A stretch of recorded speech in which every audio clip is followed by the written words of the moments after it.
नमस्कार मित्रों, मैं डॉक्टर कृति साहित्य कृति के यूट्यूब चैनल पर आपका बहुत बहुत स्वागत करती हूँ। हम पढ़ रहे पुनीत कुमार राय जी की वस्तुनिष्ठ हिंदी पुस्तक को, जिसमें है आज की इस वीडियो में हम पढ़ेंगे पाश्चात्य काव्य शास्त्र को, जो कि इकाई 2 के अंतर्गत है। इकाई 1 में हमने पिछली वीडियो में पूरा भारतीय काव्य शास्त्र पढ़कर समाप्त कर लिया था। तो आज पाश्चात्य काव्य शास्त्र के बारे में पढ़ेंगे, जिसमें सबसे अधिक जो प्रश्न पूछा जाता है, यानी कि पाश्चात्य जो आलोचक है और उनकी क्या रचनाएं हैं, साथ साथ पाश्चात्य आलोचकों का आपस में समय काल का जो क्रम है वो क्रम क्या है, और आलोचकों ने किस प्रकार के दार्शनिक मत दिए हैं। तो इन सभी सिद्धांतों पर, इनके विचारों पर, पाश्चात्य आलोचकों के क्रम पर, इनकी विभिन्न रचनाओं पर आज ये विस्तार से कक्षा होने वाली है। तो ज़रूर से पूरा वीडियो देखें, बहुत महत्वपूर्ण है, क्योंकि पाश्चात्य काव्यशास्त्र से इस प्रकार के प्रश्न आते ही है कि किस आलोचक की कौन सी रचना है, या आलोचकों को दिया रहता है और उनका क्रम पूछा जाता है। तो आज ट्रिक के माध्यम से बहुत ही आसानी से आप ये वीडियो एकदम समझ जाएंगे और पाश्चात्य काव्यशास्त्र में आपको कोई समस्या नहीं होगी। बहुत सारे विद्यार्थी पाश्चात्य काव्य शास्त्र में थोड़े कंफ्यूज रहते हैं, थोड़ी उनको समस्या होती है, लेकिन इस वीडियो को देखने के बाद निश्चित तौर पे मैं कह सकती हूँ आपको इसमें कोई दिक्कत नहीं होगी। बस ध्यान से इस वीडियो को पढ़िए और 1 से 2 बार ज़रूर रिवीजन कीजिएगा, ताकि आपको परीक्षा के लिए अच्छे से ये याद हो जाए। और चैनल पर पहली बार आ रहे हो तो इसको सब्सक्राइब करके जाइएगा इसी प्रकार के वीडियोस के लिए। बाकी जितनी पिछली वीडियो है सब प्लेलिस्ट में दी हुई है मैंने, तो उसको जा करके ज़रूर पढ़ लीजिएगा, सभी इसी प्रकार बहुत महत्वपूर्ण है। तो चलिए अब हम आज शुरू करेंगे इकाई 2 के अंतर्गत पाश्चात्य काव्यशास्त्र को। विद्वान और उनके समय काल की बात करें तो प्लेटो आते हैं सबसे पहले। प्लेटो का समय काल है 427 ईसा पूर्व से 347 ईसा पूर्व, ठीक है। वहीं अरस्तु का समय काल है 384 ईस्वी पूर्व से 322 ईस्वी पूर्व। लॉन्गिनुस प्रथम या द्वितीय शताब्दी ईस्वी। विलियम वर्ड्सवर्थ 1770 से 1850 ईस्वी। सैमुअल टेलर कॉलरिज 1772 से 1834 ईस्वी। बेनेडिक्टो क्रोचे 1866 से 1952 ईस्वी। टॉमस टर्न्स इलियट 1888 से 1965 ईस्वी। ईवर आर्मस्ट्रॉन्ग रिचर्ड्स 1893 से 1979 ईस्वी। अब देखिए इनका अगर क्रम देखा जाए कि क्रम क्या है, तो आप एक ट्रिक याद करिए। पाल वकर, PALWKKER, P से प्लेटो, A से अरस्तु, L से लॉन्गिनुस, W से विलियम वर्ड्सवर्थ, K से सैमुअल टेलर कॉलरिज, ठीक है। तो फिलहाल K से कॉलरिज, फिर K से क्रोचे, E से इलियट और R से रिचर्ड्स। तो ये ट्रिक आप याद रखिएगा। तो आपको पाश्चात्य काव्य शास्त्र में चाहे किसी भी विद्वान से कुछ पूछा जाए क्रम, तो आप आराम से इसको याद रख सकते हैं और सही प्रश्न का उत्तर दे सकते हैं। तो इसको ज़रूर याद रखिएगा, ठीक है। आप चाहे तो अपना भी कोई ट्रिक बना के इसको याद कर सकते हैं। तो यहाँ पे जैसे देखिए एक मैंने यहाँ पे लिखा हुआ है कि जो इलियट है इनका जन्म हुआ था सेंट लुई, जो कि अमेरिका में है। वहीं रिचर्ड्स की बात करें तो इनका जन्म इंग्लैंड में हुआ था। वैसे जब हम इनके बारे में विस्तार से पढ़ेंगे तो इसकी और चर्चा हम करेंगे आगे चल करके, ठीक है। अब चलेंगे इनकी रचनाओं को पढ़ेंगे। तो सबसे पहले है प्लेटो। इनकी जो रचनाएं हैं वो है इयोन, सिम्पोजियोन, पोलितेइया, फेदरस, नोमोई लॉज, कभी कभी ये दी लॉज के नाम से भी आता है प्रश्न में। वहीं रिपब्लिक, रिपब्लिक बहुत महत्वपूर्ण ग्रंथ है प्लेटो का, ठीक है। तो इस प्रकार इयोन, फेदरस, द लॉज तथा रिपब्लिक, ये जो कुछ ऐसे नाम है रचनाओं के जो कई बार पूछे गए, ठीक है। और ये सभी रचनाएं किसकी है? प्लेटो की है। वहीं अरस्तु की बात करें तो टेक्नेस रिटोरिकेस यानी कि भाषा शास्त्र, पेरीपोइटिकेस यानी कि काव्य शास्त्र। तो इस प्रकार 2 रचनाएं किसके हैं? अरस्तु के, ठीक है। एक भाषा शास्त्र पर जो कि टेक्नेस रिटोरिकेस, और एक काव्य शास्त्र पर जो कि पेरीपोइटिकेस। अगला है लॉन्गिनुस, इनका है पेरी इप्सुस, ठीक है। तो पेरी इप्सुस जो रचना है वो किसकी है? लॉन्गिनुस की। वर्ड्सवर्थ, इनका लिरिकल बैलेट्स की भूमिका वर्ड्सवर्थ ने लिखी थी, ठीक है। तो लिरिकल बैलेट्स की भूमिका किसकी है? वर्ड्सवर्थ की है। वहीं कॉलरिज, इनका बायोग्राफिया लिटरेरिया, न जाने कितनी बार ये रचना पूछी गई है और इसका प्रकाशन वर्ष भी पूछा जाता है।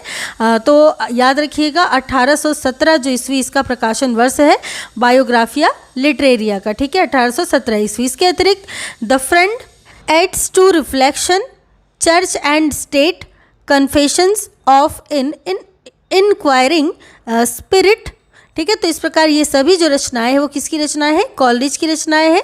चर्च एंड स्टेट भी कई बार पूछी गई रचना है, तो इन सबको आपको ध्यान देना है। वहीं क्रोचे इनकी एस्थेटिक नाम की जो रचना है, जो कि न्यू एसेज ऑन एस्थेटिक भी इसको कहते हैं, तो ये जो रचना है एस्थेटिक, ये क्रोचे की रचना है, बहुत महत्वपूर्ण है। अब हम अगले चलेंगे, देखेंगे रिचर्ड्स की रचनाओं को।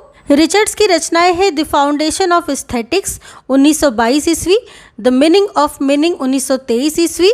ये मैं आपको ईस्वी के साथ इसलिए बता रही हूँ क्योंकि कभी कभी आपस में ही इन रचनाओं का क्रम पूछ लिया जाता है, तो ध्यान रखिएगा, ठीक है। तो द मीनिंग ऑफ मीनिंग 1923 ईस्वी, the principles of literary criticism 1924 ईस्वी, प्रैक्टिकल क्रिटिसिज्म 1929 ईस्वी, science and poetry, the philosophy of rhetoric 1936 ईस्वी, कॉलरिज ऑन इमेजिनेशन, वियोट experiments in multiple definition, basic rules of reason, interpretation in teaching, the speculative instruments, poetries, their media and ends. ठीक है, तो इस प्रकार की जो रचनाएं हैं वो सभी किसकी हैं? रिचर्ड्स की रचनाएं हैं। तो बहुत अच्छे से देखिएगा क्योंकि कभी कभी आपस में, जैसा मैंने बताया, क्रम भी पूछा जाता है। अगले है टी.एस. इलियट। इनकी जो रचनाएं हैं द सेक्रेड वुड 1920 ईस्वी, selected essays and ancient and modern, homage to John Dryden, Elizabethan essays, the use of poetry and the use of criticism. तो ये सभी जो रचनाएं हैं वो है टी.एस. इलियट की। कभी कभी देखिए ऐसा होता है कि कुछ रचनाओं का क्रम इस प्रकार से पूछा जाता है, जैसे मान लीजिए पूछ लिया जाए बायोग्राफिया लिटरेरिया, ठीक है, द फाउंडेशन ऑफ एस्थेटिक, उसके बाद द सेक्रेड वुड, और कोई रचना पूछ ली जाए और आपस में इनका क्रम पूछ लिया जाता है। तो इस प्रकार से जो महत्वपूर्ण, जिस प्रकार से यहाँ पे इसका प्रकाशन काल भी दिया हुआ है, तो उन रचनाओं को तो बहुत अच्छे से आप देख लीजिएगा। ठीक है, हम चलेंगे आगे। अब देखिए आगे एक चीज़ आप हमेशा याद रखिएगा, एक गुरु शिष्य परंपरा है जो परीक्षाओं में पूछी जाती है। जैसे सिकंदर के गुरु थे अरस्तु, अरस्तु के गुरु थे प्लेटो, और प्लेटो के गुरु थे सुकरात। ठीक है, तो इस प्रकार ये जो क्रम है ये आप याद रखिएगा गुरु शिष्य परंपरा का। ठीक है, तो सिकंदर के गुरु अरस्तु, अरस्तु के गुरु प्लेटो, और प्लेटो के गुरु कौन थे? सुकरात थे। ठीक है, आगे देखिए कि प्लेटो का जन्म कहाँ हुआ था? तो प्लेटो का जन्म हुआ था एथेंस में। कहाँ हुआ था? एथेंस में। वही प्लेटो के गुरु का नाम क्या था? तो अभी हमने पढ़ा, प्लेटो के गुरु का नाम था सुकरात। वही गुलामी मृत्यु से भी भयावह है, यह कथन किसका है? तो यह कथन है प्लेटो का, जो कहते हैं कि गुलामी जो है वो मृत्यु से भी भयावह होती है। आदर्श राज्य से कवियों के बहिष्कार की बात किसने की थी? तो प्लेटो ने ही आदर्श राज्य से कवियों को निकाल देने के, बहिष्कार कर देने की बात की थी। अगला है प्लेटो ने यथार्थ किसे माना है? तो प्रत्यय जो जगत है उसको ही प्लेटो ने क्या माना है? यथार्थ माने, यानी जो प्रत्यय जगत है वही क्या है? यथार्थ है। बाकी जो भी चीज़ें हैं वो क्या है? सब मिथ्या है। अगला है वस्तु जगत प्रत्यय जगत का अनुकरण है और कला जगत वस्तु जगत का। इस प्रकार कला जगत अनुकरण का अनुकरण है। यह मत किसका है? तो यह मत है प्लेटो का। अब देखिए प्लेटो का ये दार्शनिक मत कैसे आया? कहते हैं प्लेटो की ये जो वस्तु जगत है, जो हमें दिख रहा है, ठीक है, जो हमारे सामने जो भी वस्तुएं दिख रही हैं वो सब क्या है? प्रत्यय जगत का अनुकरण है। प्रत्यय जगत यानी कि जो हमारे मन में एक आइडिया जो उत्पन्न होता है, एक हमारे मन में जो विचार आते हैं, उस विचार का अनुकरण है ये सभी वस्तुएं। ठीक है, और ये जो कला जगत है यानी कि इन वस्तुओं को देख करके कोई भी रचनाकार या लेखक जो भी अपनी कलात्मक क्षमता के द्वारा उसको अपनी पंक्तियों में उतारता है या उसके बारे में वर्णन करता है, वो क्या होती है? कला जगत उस अनुकरण का अनुकरण हो जाती है। इस प्रकार कहते हैं प्लेटो कि वो जो सच्चाई है, वो जो सत्य है, उससे कला जगत त्रिधा दूर हो जाती है, मतलब 3 गुना दूर हो जाती है। ठीक है, तो इस प्रकार की बात कौन कहते हैं कि ये जो कला जगत है वो अनुकरण का अनुकरण है, ये कहते हैं प्लेटो। वही कला की अनुकरण मूलकता की उद्भावना का श्रेय किसे है? तो है प्लेटो को। यही कहते हैं कि कला क्या है? अनुकरण है। ठीक है, अनुकरण मूलकता की उद्भावना का श्रेय इसलिए किसको दिया जाता है? प्लेटो को। वही कला को अनुकरण का अनुकरण मानकर उसमें मिथ्या तत्व का आरोप कर किसने कला को हेय माना है? कला को तुच्छ माना, हेय माना है, उसमें मिथ्या का आरोप किया है कला में, तो वो किया है प्लेटो ने। वही अगला है कला के अनुकरण मूलकता के संदर्भ में प्लेटो के मत में प्रमुख दोष क्या है? तो उसमें प्रमुख दोष जो है वो है कलागत सृजनशीलता की अवहेलना करना। ठीक है, यानी कि कलात्मक जगत में जो सृजनशीलता होती है, निर्माण करने की जो क्षमता होती है, सृजनशीलता होती है, उसकी अवहेलना करते हैं प्लेटो, और यही उनके अनुकरण मूलकता के संदर्भ में प्लेटो के सबसे बड़ा दोष है। वहीं प्लेटो ने काव्य हेतु कितने माने हैं? तो कितने नहीं माने हैं, यहाँ पे माने हैं काव्य हेतु ईश्वरीय उन्माद को, यानी कि दैवीय प्रेरणा को ही इन्होंने काव्य का हेतु माना। यानी कि काव्य का जो उद्देश्य है, काव्य का जो कारण है, वो क्या है? केवल ईश्वरीय उन्माद यानी कि दैवीय प्रेरणा से ही। ठीक है, प्लेटो किस प्रकार के दार्शनिक है? तो वो प्रत्ययवादी दार्शनिक है, यानी कि वो आइडिया को, प्रत्यय को, विचार को ही प्रधान मानते हैं, बाकी सब जो भी है वो सब क्या है? उनके सामने मिथ्या है। अगला है प्लेटो का कला विषयक जो दृष्टिकोण है वो कैसा है? तो वो है विधेयात्मक या मानकीय। ठीक है, तो विधेयात्मक या मानकीय दृष्टिकोण है कला विषयक दृष्टिकोण प्लेटो का। वही कला के मूल्य या प्रयोजन के संदर्भ में प्लेटो का दृष्टिकोण क्या है? तो वो है उपयोगितावाद और नैतिकतावादी। ठीक है, तो उपयोगितावादी और नैतिकतावादी यह कला के मूल्य या प्रयोजन के संदर्भ में प्लेटो का दृष्टिकोण। अगला है प्लेटो ने काव्य के 3 प्रमुख भेद स्वीकार किए हैं, और ये भेद कौन कौन से हैं? तो अनुकरणात्मक, जिसको प्रहसन और दुखात्मक नाटक भी कहते हैं। ठीक है, वही वर्णनात्मक, जिसको हम डिथिरैम्प कहते हैं यानी कि प्रगीत। मिश्र है तीसरा, जिसको हम महाकाव्य जैसे होमर के इलियड, ओडेसी ये सबको कहते हैं। ठीक है, तो प्लेटो के काव्य के 3 प्रमुख भेद कौन कौन से हो गए? अनुकरणात्मक, वर्णनात्मक और मिश्र। यही काव्य के 3 भेद किए हैं प्लेटो ने। अनुकरण में प्रहसन और दुखांतक नाटक आ जाते हैं सभी।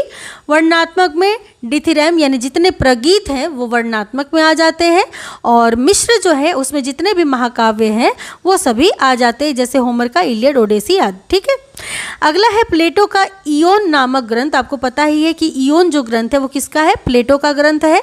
तो इयोन नामक ग्रंथ किससे संबंधित है? तो ये नाट्य शास्त्र से संबंधित ग्रंथ है, और ये पूछा जाता है कि किससे संबंधित है इयोन? तो इयोन है नाट्य शास्त्र से संबंधित, जो कि प्लेटो का ग्रंथ है।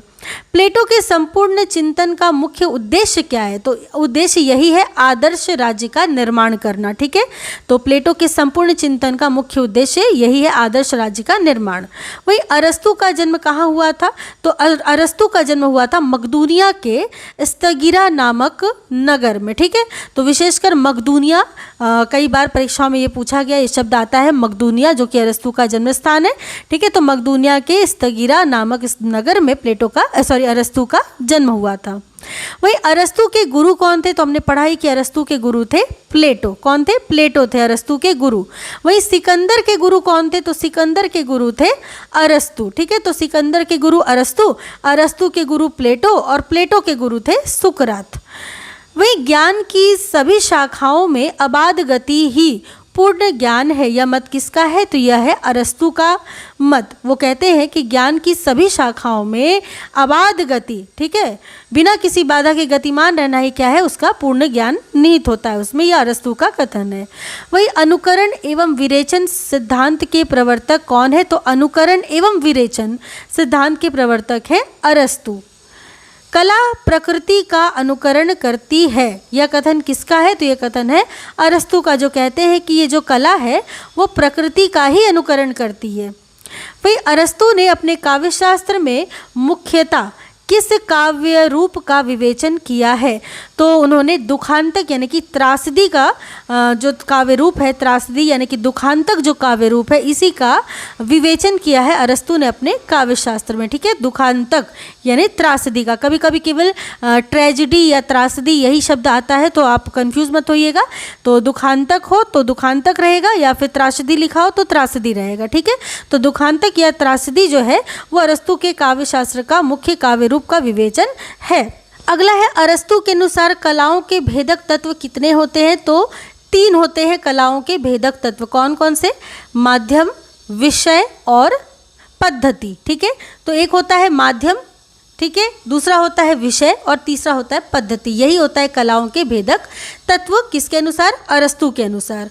वही अगला है दुखांतक ऐसे कार्य व्यापार का अनुकरण है जो गंभीर, पूर्ण तथा कुछ विस्तृत हो, जिसकी भाषा रचना के विभिन्न अंगों में पृथक पृथक वर्तमान प्रत्येक प्रकार के कलात्मक अलंकरणों से विभूषित हो, जो कार्य व्यापार के रूप में हो, आख्यान के रूप में नहीं, जो करुणा और भय को उद्बुद्ध कर इन भावों का उचित विवेचन करे।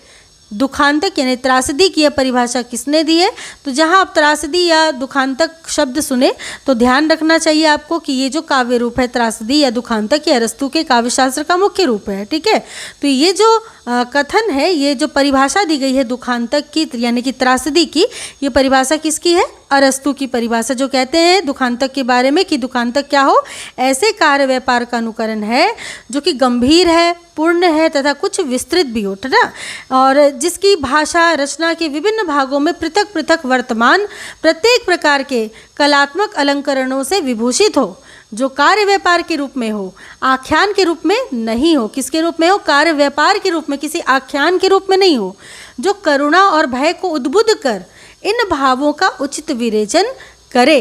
दुखांतक या त्रासदी की परिभाषा किसने दी है? अरस्तू ने। आगे देखेंगे अरस्तू ने दुखांतक के कितने अंग माने। सबसे पहले ये देखिए, तो दुखांतक के अरस्तू ने 6 अंग माने। कितने अंग माने दुखांतक के? 6 अंग। दुखांतक यानी त्रासदी के। ठीक है, कथानक, चरित्र, पदयोजना, विचार, दृश्य और गीत। तो इस प्रकार 6 अंग माने अरस्तू ने दुखांतक या त्रासदी के।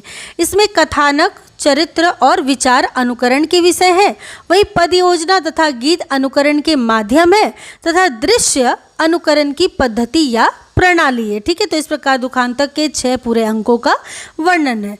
वही अरस्तू के अनुसार अनुकरण का विषय क्या है? तो कार्यरत मनुष्य। कार्यरत मनुष्य ही अरस्तू के अनुसार क्या है? अनुकरण का विषय है। वही अरस्तू के अनुसार श्रेष्ठतर मनुष्यों का चित्रण दुखांतक में तथा निम्नतर मनुष्यों का चित्रण प्रहसन में होता है। तो श्रेष्ठ मनुष्यों का चित्रण किस में होता है? दुखांतक में यानी कि त्रासदी में, और निम्नतर मनुष्यों का चित्रण होता है प्रहसन में। वही अरस्तू के अनुसार दुखांतक एवं प्रहसन के भेद का आधार क्या है? तो उसमें चित्रित मनुष्यों की उच्चता एवं निम्नता, जैसा कि यहाँ पे बताया ही गया कि उच्चतर मनुष्यों का चित्रण दुखांतक में होता है तथा निम्नतर मनुष्यों का चित्रण प्रहसन में होता है। तो दुखांतक एवं प्रहसन के भेद का आधार क्या हुआ? उसमें चित्रित मनुष्यों की उच्चता और निम्नता।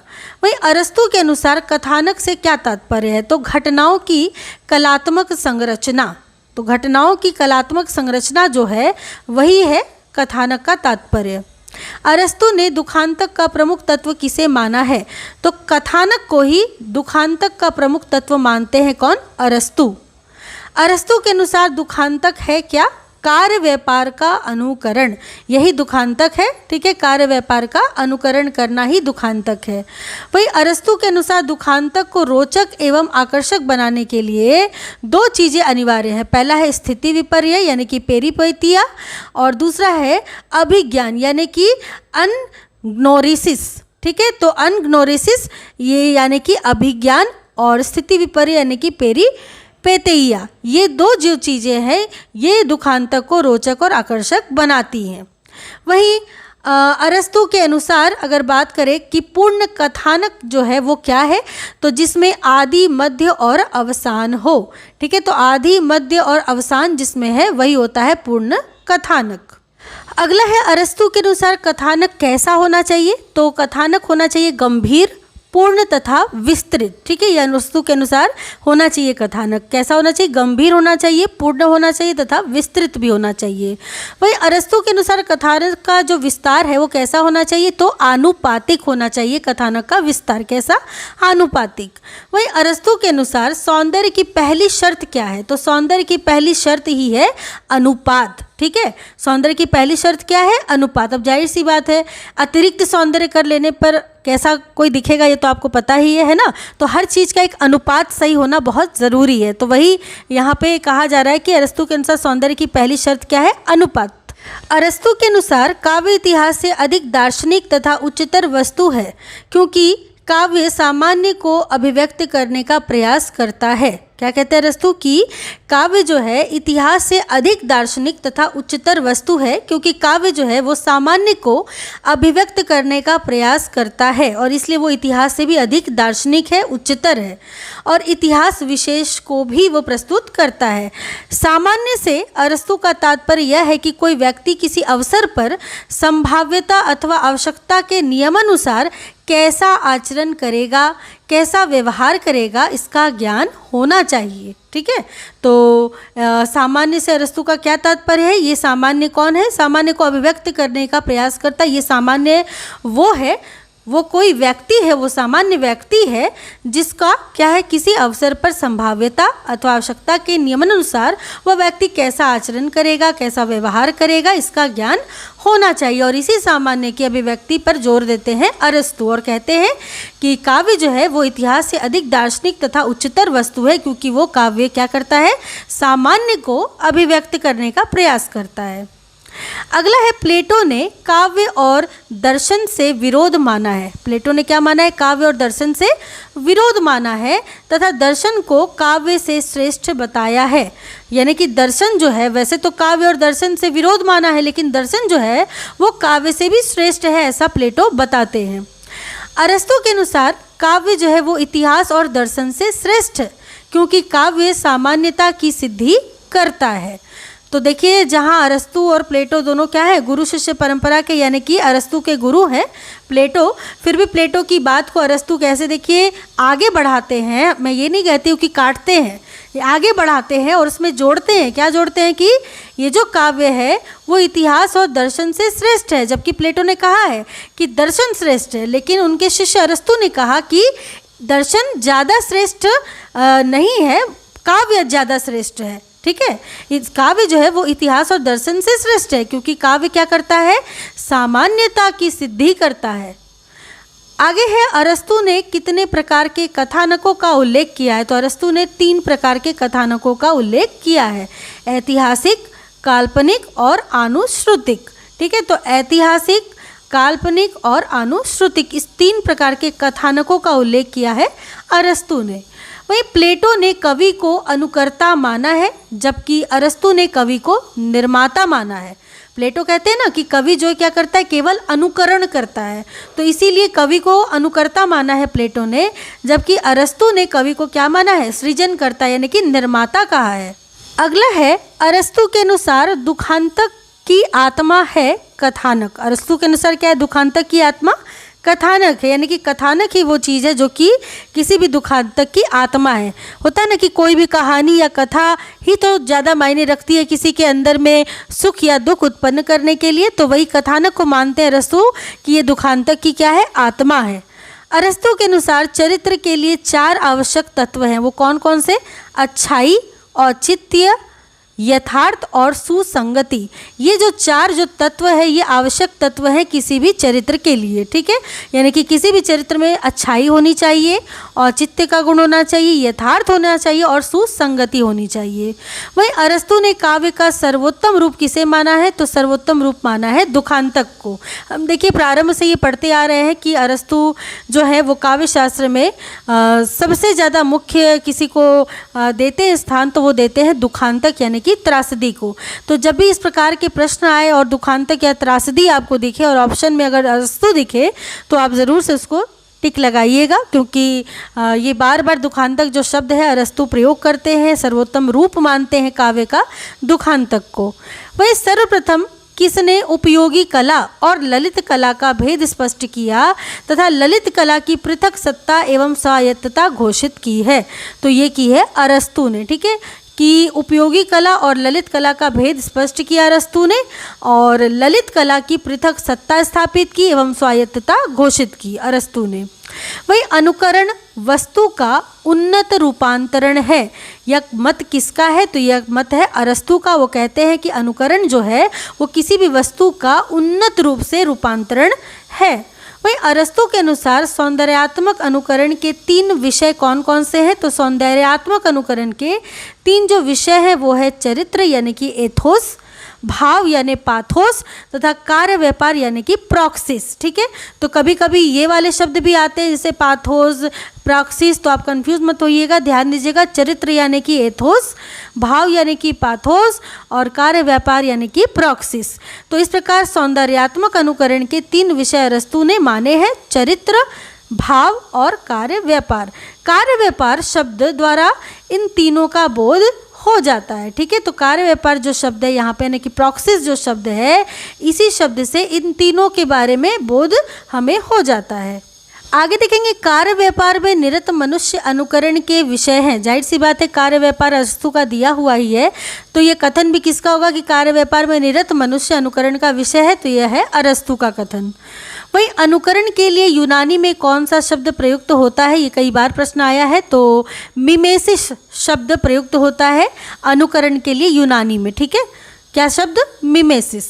वहीं अरस्तु के अनुसार ललित कला मूल के अस्थायी और विशेष धर्मों को छोड़कर उनके स्थायी और सामान्य धर्मों को अभिव्यक्त करती हैं।